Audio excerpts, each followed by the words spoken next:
prettiest girl in my class humiliated me in front of everyone. Made me look pathetic. But she didn't expect the boy she likes to ask me out instead. And when he did, her perfect world fell apart. My name is Lily. I'm 16. Junior year at Lincoln High. And I'm not special. At least that's what I thought. I'm the quiet girl. The one who sits in the middle of the classroom. Not front row eager. Not back row rebellious.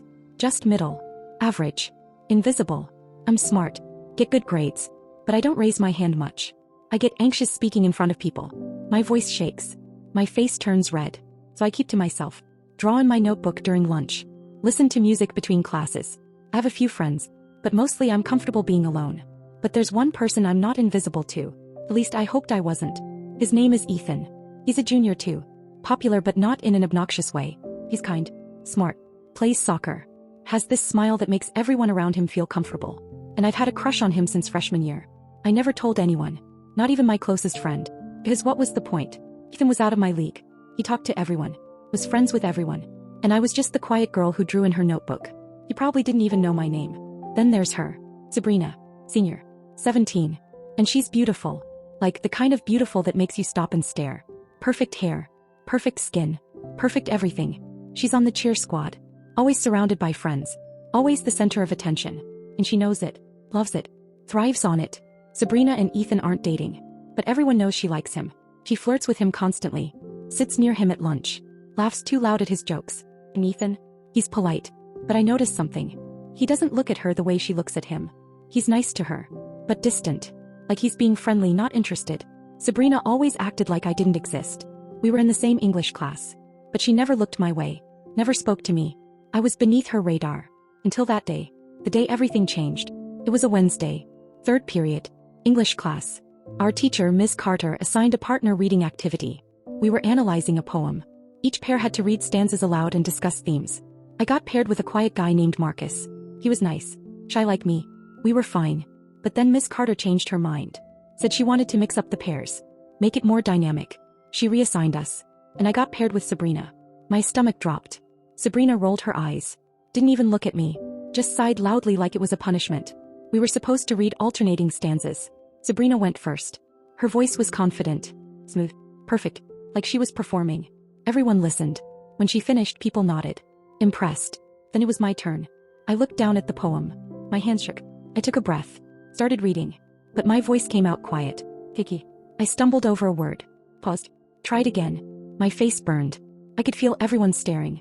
Sabrina smirked. Leaned back in her chair like she was watching a show. I kept reading. Got through the first 2 lines. Then my voice cracked. From nerves. From anxiety. And Sabrina whispered. Loud enough for people around us to hear. Ah, she sounds like she's about to cry. Her friends giggled. Some other students glanced over. I wanted to disappear. Miss Carter didn't say anything. Just looked at her papers. I tried to keep going. Pushed through the stanza. But I stumbled over another word. And Sabrina interrupted. Louder this time. Maybe she should stick to writing instead of reading. Some people just aren't meant to speak. The whole class heard. Students stared. Some laughed quietly. Others looked uncomfortable. But no one said anything. I looked down. Gripped my pencil. Wanted to run. Ethan was sitting 2 rows away. I saw him glance at Sabrina. Then at me. He looked uncomfortable. But he didn't say anything. Didn't defend me. I finished the stanza. Barely. My voice cracking the entire time. Sabrina looked pleased with herself. Like she'd won something. And I sat there. Humiliated. Embarrassed. Wishing I could melt into the floor. Class continued. But I couldn't focus. My face was still burning. My hands still shaking. Then Sabrina raised her hand. Dramatically. Like she had something important to say. Miss Carter called on her. Yes, Sabrina? Sabrina smiled. That fake sugary smile. I just think it's interesting how some people try so hard to impress guys who don't even notice them. She said it loud. Looking right at me. Then she glanced at Ethan. The entire class went silent. Everyone knew. He was talking about me. About my crush on Ethan. My heart stopped. My stomach dropped. I couldn't breathe. Students turned. Looked at me. Then at Ethan. Some gasped. Others whispered. Sabrina flipped her hair. Proud of herself. Like she just delivered the perfect blow. Miss Carter finally spoke up. Sabrina, that's inappropriate. Focus on the assignment. But the damage was done. Everyone was staring. Whispering. Judging. And I just sat there. Frozen. Humiliated beyond words. Ethan looked shocked. His face flushed. He glanced at me. Then at Sabrina. But he still didn't say anything. And that hurt worse than anything Sabrina said. because I wanted him to stand up for me, to tell her to stop. But he stayed silent, and I felt completely alone. The bell rang. Class ended. I grabbed my stuff, rushed out, didn't look at anyone, just ran to the bathroom, locked myself in a stall, and cried. Hard, ugly crying, the kind where you can't stop, because it wasn't just the humiliation. It was the fact that Ethan knew now. And he said nothing. I stayed in the bathroom through lunch. Couldn't face anyone. Couldn't go to the cafeteria. I heard girls come in, talking, laughing. Then I heard them mention my name. Did you see what happened in English? One girl said. Sabrina totally destroyed her. Another girl responded. I know. I felt bad though. She didn't deserve that. The first girl agreed. Yeah, Sabrina was being cruel. Like, we get it, you're pretty. But that was too much. They left. And I sat there, processing. Part of me felt validated. People saw that Sabrina was cruel. But another part felt broken. Because it didn't matter. Everyone knew about my crush now. And Ethan didn't defend me. He probably thought I was pathetic. Just like Sabrina said. I decided I'd avoid Ethan forever. Change my schedule if I had to. Stop going to places he might be. Because I couldn't handle the embarrassment. The rejection. The humiliation. I wiped my face, left the bathroom, and went straight to my last class. Head down. Invisible again. But when the final bell rang, I walked outside. And the last person I expected was waiting for me. Ethan. Standing by the entrance. Arms crossed. Looking nervous. When he saw me, he straightened up. Walked over. Hey Lily. Can we talk? My heart stopped. I wanted to run. But my legs wouldn't move. I just nodded. Barely. He led me to a quieter spot. Away from the crowd. We sat on a bench under a tree. He took a breath. I'm sorry. For not saying anything in class. I should have stood up for you. What Sabrina did was messed up. I looked down. Didn't know what to say. He continued. I didn't want to make it worse for you. But I should have said something. She had no right to humiliate you like that. His voice was sincere. Genuine. And I felt tears prick my eyes again. He paused. Then said, I've noticed you, you know. You probably think I don't. But I do. I looked up. Confused. He smiled softly. You draw in your notebook during lunch. I've seen some of your sketches. They're really good. Better than anything I could do. I blinked. He noticed. He continued. You're not like everyone else. You don't show off. You don't need attention. You're just real. And that's rare. My chest tightened. I didn't know what to say. No one had ever said anything like that to me. Then he said something that made my heart stop. I don't like Sabrina. I know everyone thinks I do. But I don't. She's loud. He's mean. She cares more about her image than about people. He looked at me. But you're different. You're kind. You're talented. And I actually like you. I stared at him, frozen. Did he just say he likes me? He must have seen my shock because he laughed nervously. I know that probably sounds crazy. But it's true. I've liked you for a while. I just didn't know how to tell you. My mind raced. This couldn't be real. Ethan, the guy I'd crushed on for years, was telling me he liked me. After the worst day of my life. Felt like a dream. A cruel joke. But his eyes were serious. Honest. And I realized. He meant it. He took a breath. So, I was wondering. Do you maybe want to hang out after school sometime? Get coffee or something? Just talk. I opened my mouth. Tried to respond. But before I could, I heard a voice. Angry. Coming from behind us. Seriously? Her. We both turned. Sabrina. Standing a few feet away. Face red. Eyes blazing. She must have followed us. Or saw us from the parking lot. She stormed over. Her friends trailing behind. Looking uncomfortable. Sabrina stopped in front of us. Hands on her hips. Ethan, what are you doing? Why are you talking to her? Her voice was sharp. Like she owned him. Ethan stood. Come. I'm talking to Lily. Why does it matter? Sabrina laughed. But it sounded forced. Bitter. Because she's boring, Ethan. She's basic. She can't even talk without shaking. Why would you waste your time? She looked at me. Ice cold. You think he likes you? Please. He's just being nice because he feels sorry for you. I felt my chest tighten. The old insecurities creeping back. But then Ethan stepped forward. Between me and Sabrina. His voice was firm. Sabrina, stop. You're embarrassing yourself. She froze. Students walking by stopped. Turned. Watched. Sabrina's friends exchanged glances. One whispered something. Sabrina looked around. Realized people were staring. Her confident mask cracked. I'm embarrassing myself? You're the one talking to her. Ethan shook his head. Yeah, I am. Because unlike you, she's genuine. She doesn't tear people down to make herself feel better. She doesn't need to be the center of attention. And that's exactly why I like her. The words hung in the air. Students nearby heard. Whispered. Sabrina's face went pale. Then red. She looked at me. Then at Ethan. Then back at me. You're making a mistake, she said quietly. But her voice shook. She turned, walked away fast. Her friends followed, but they looked back, confused, shocked, and I stood there, heart pounding, mind spinning. Did that just happen? That night, Sabrina posted on Instagram. A vague story. Some people act sweet but steal what's not theirs. Everyone knew it was about me. Comments flooded in. Most were supportive of her, but some weren't. Who are you talking about? This sounds petty. Are you okay? The next day at school, the energy was different.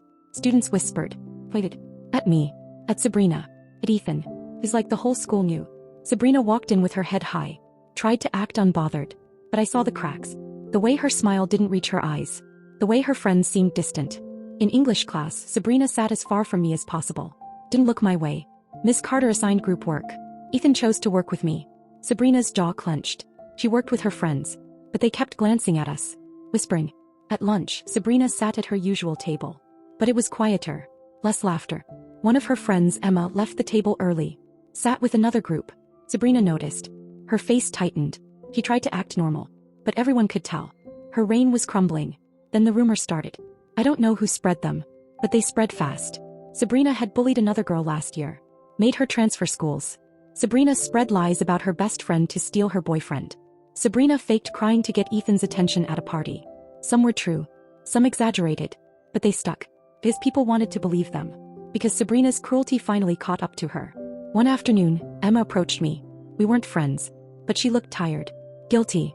Can I talk to you? I nodded. We sat on a bench outside. She took a breath. I'm sorry. For laughing in class. For not standing up for you. Sabrina. She's not who people think she is. Emma explained. Last year, Sabrina had a crush on a guy named Jake. But Jake liked another girl. So Sabrina spread rumors that the girl cheated on a test. Got her suspended. The girl transferred. And Sabrina swooped in. But Jake found out the truth. Dumped her. And Sabrina never forgave him. Emma continued. She does this to anyone she sees as a threat. She tears them down. Makes them look bad. Because she can't handle not being the best. Not being chosen. I listened. Shocked. Emma looked at me. You're not her first target. But I think you might be her last. Because people are finally seeing through her. Emma wasn't the only one. Other students came forward. Shared stories. Times Sabrina hurt them. Manipulated them. Used them. And slowly the school's perception shifted. Sabrina wasn't the perfect pretty girl anymore. She was the mean girl. The bully. The one to avoid. Ethan heard the stories too. One day after school he told me. I always knew Sabrina was mean. But I didn't realize how bad it was. I'm glad I never gave her a chance. He looked at me. And I'm really glad I took a chance on you. The next week everything changed. Students who used to ignore me now smiled in the hallways. Said hi. Complimented my drawings. One girl asked if I'd design a poster for the school play. I said yes. It felt surreal. Like I was finally seen. Sabrina, on the other hand, faded. Her friend group split up. Emma and two other girls distanced themselves. Sat at different tables. Sabrina ate lunch alone sometimes. Or with underclassmen who didn't know her reputation yet. Students stopped laughing at her jokes. Stopped following her lead. She walked the hallways quieter. Smaller. Less confident. In English class she stopped making comments. Stopped trying to dominate discussions. Miss Carter called on her once. She gave a short answer. Then looked down. Didn't try to impress anyone. Ethan sat next to me every day now. We'd work together. Buff. And I noticed Sabrina watching sometimes. Her face tight. Said, jealous. One day she approached me after class. Alone. No friends. No audience. She looked tired. Can we talk? I hesitated. But nodded. We stepped into the hallway. She took a breath. I'm sorry. For what I said. For how I treated you. I was jealous. I blinked. Surprised. She continued. You have something I don't. Ethan actually likes you. People respect you. And I hated that. Because I've spent my whole life trying to be perfect. Trying to be liked. And it still wasn't enough. I didn't know what to say. Part of me wanted to be angry. But she looked broken. Vulnerable. Human. So I said, maybe stop trying to be perfect. Just be real. She nodded slowly. I don't know how to do that. I shrugged. Start by being kind. She walked away. I don't know if she changed. But I do know she stopped targeting me. Stopped targeting others. And that was enough. A few days later, Ethan walked me home after school. We talked about everything. Art. Music. Future plans. He was easy to talk to. Comfortable. When we reached my house he stopped. Turned to me. So, about that date. I meant it. Do you want to go out this weekend? Maybe see a movie or grab food? I smiled. A real smile. Yeah. I'd like that. He grinned. Good. Because I've been waiting to ask you properly for weeks. We exchanged numbers. Made plans. And as he walked away I felt something I hadn't felt in a long time. Happy. confident, hopeful. From my window, I saw Sabrina's car drive by. She glanced at my house, saw Ethan leaving. Her face fell, but she didn't stop, just kept driving. And I realized, she lost. Not because I tried to hurt her, but because she hurt herself. With her cruelty, her jealousy, her need to be perfect. And me, I won. Not by being the prettiest, or the loudest, but by being myself, by being kind, by being real. And that felt better than anything. The prettiest girl in the room isn't always the kindest. Beauty fades when cruelty shows. And sometimes the quiet girl gets the boy. Not because she fought for him, but because he saw her, really saw her, for who she was. And that made all the difference. Sabrina humiliated me during class, made me feel small, worthless. But she didn't expect Ethan to ask me out, to choose me. And in the end, her cruelty destroyed the one thing she wanted most. His attention. Looking back, I'm grateful for that moment in English class, because it forced me out of hiding, made me realize I'm worth being seen, worth being chosen. And it taught me that real beauty isn't about looks. It's about character, kindness, authenticity. Sabrina taught me what not to be, and Ethan taught me what I deserve. So that's my story. The time the pretty girl humiliated me in class and the boy she liked asked me out instead. Now I want to hear from you. Have you ever been humiliated by someone jealous of you? Or had a crush choose you over the popular girl? Tell me your story in the comments. And if you want more high school crush or revenge stories, let me know. Should I do a story about a jealous ex-best friend? Or maybe a prom drama? Drop your ideas below. I'll see you in the next one.